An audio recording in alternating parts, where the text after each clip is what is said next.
Ассаламу алейкум. Бүгінгі тақырып тә марбута. Кей жағдайларда тә әрпі сөздің соңында тә және хә әрпінің қосындысы ретінде жазылады. Егер тә әрпімен аяқталған сөз кейінгі сөзбен жалғасып оқылатын болса, онда тә деп оқимыз. Және оның харакаты де оқылады. Ал егер сол сөзге тоқтайтын болсақ, онда хә әрпімен тоқтаймыз. Қазір мен мысалдарды тә марбутаның екі жағдайында оқимын. Мұқият тыңдап отырыңыз.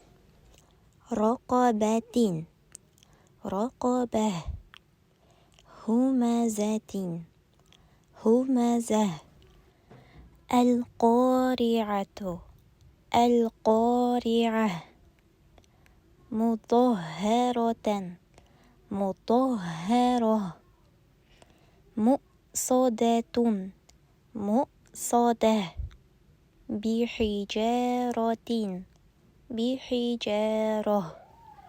Егер сабақ пайдалы болса, видеоға лайк басып, арнаға тіркеліп кетіңіз.